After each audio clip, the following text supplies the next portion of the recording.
कहा जाता है कि हम इंसान आज के नहीं बल्कि करोड़ों साल पहले धरती की गर्म सतह पर हमारे पूर्वजों ने जन्म लिया है। परंतु यह कहना अनुचित नहीं होगा कि हमसे पहले भी कई लाखों जीव इस धरती पर रहे होंगे। इस प्रामाणिक और वैज्ञानिक युग में अब हर कोई भलीभांति जानता है कि हम कौन हैं और क्या कर रहे हैं। लेकिन हमसे पहले बनी इस अद्भुत सी दुनिया का सफर कैसा रहा होगा? क्या यहाँ विशालकाय जीवों का राज रहा होगा, या फिर सूक्ष्मदर्शी से भी ना दिखने वाले जीवों ने अपना अधिकार जमाया होगा?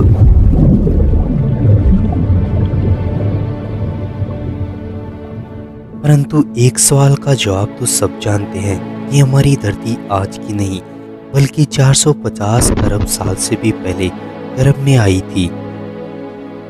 अगर इतिहास में पीछे चलते हैं तो 3.5 अरब साल पहले शायद धरती पर हमारे पूर्वज मौजूद रहे होंगे।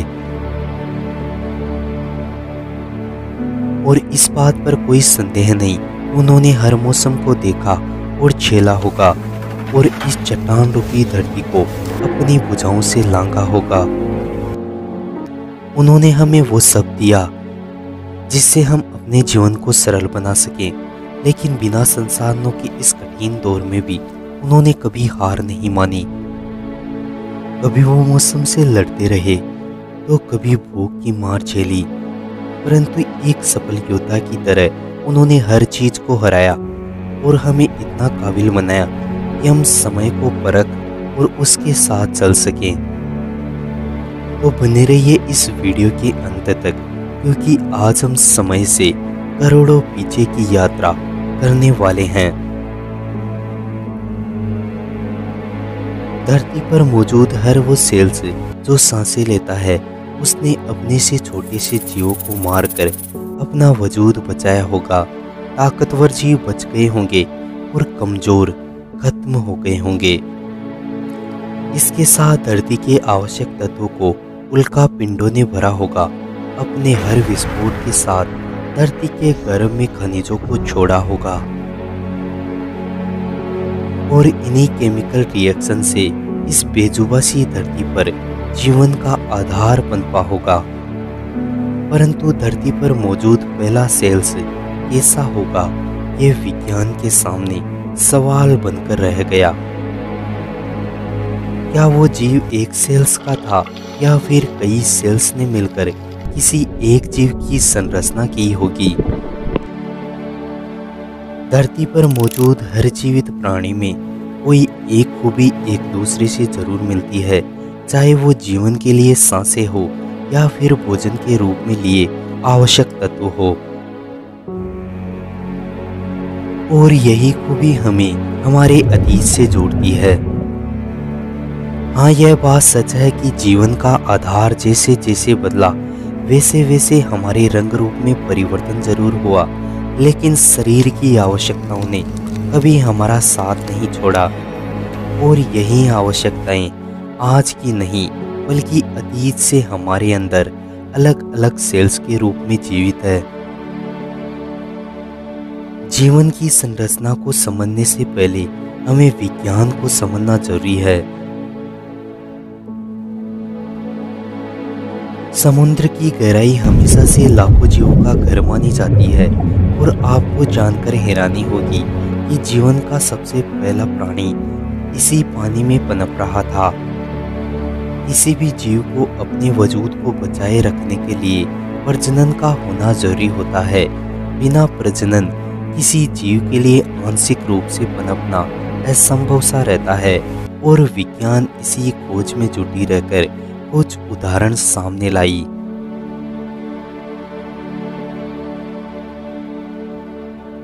किसी भी प्राणी का अंग कई सेल्स से मिलकर बना होता है, और ये सेल्स ही उसे पूर्ण रूप देते हैं, उसका आकार तय करते हैं।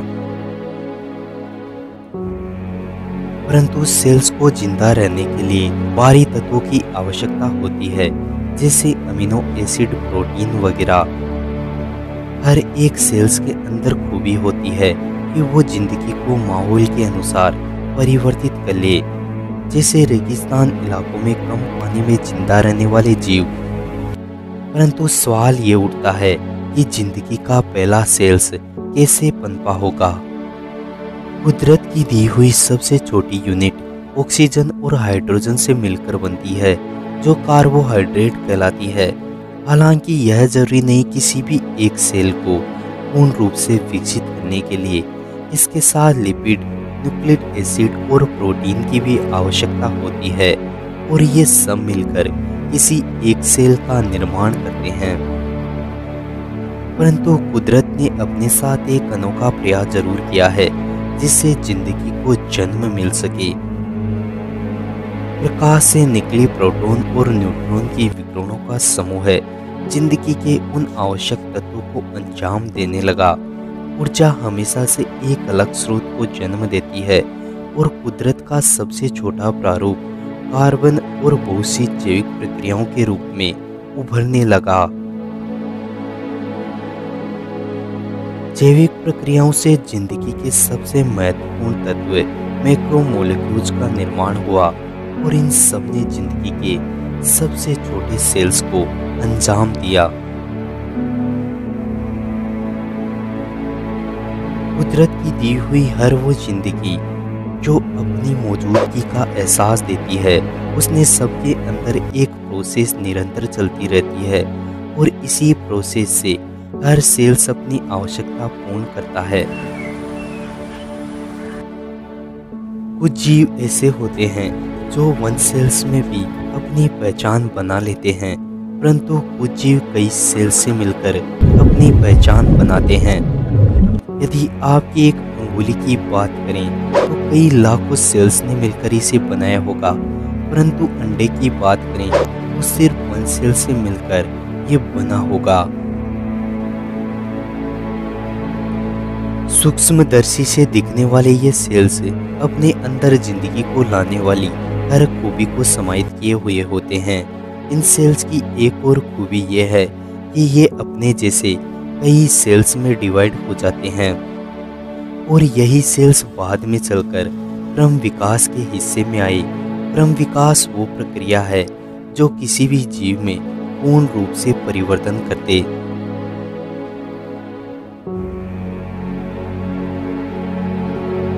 मान लेते हैं इन टीडों को खाने वाले जीव ज्यादा हैं, तो यहाँ वो टीडे ही बचेंगे जो इस माहौल के अनुसार परिवर्तित हो सके। फिर धीरे धीरे इनकी पहचान इनसे काफी अलग हो जाएगी।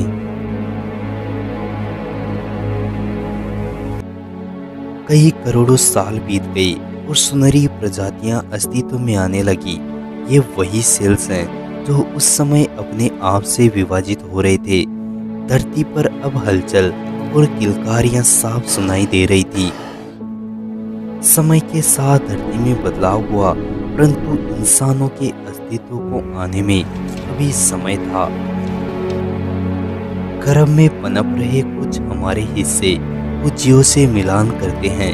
ये हिस्से बाद में चलकर हमारी बॉडी का विशेष पार्ट बनते हैं, जैसे नाक, कान वगैरह।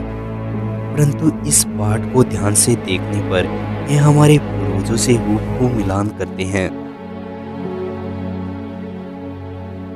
करीब 530 मिलियन साल पहले इंसानों का आधार समुद्र की गहराई से निकलकर धरती की ओर बढ़ने लगा था, और यहीं से इंसानों का अस्तित्व बनने लगा।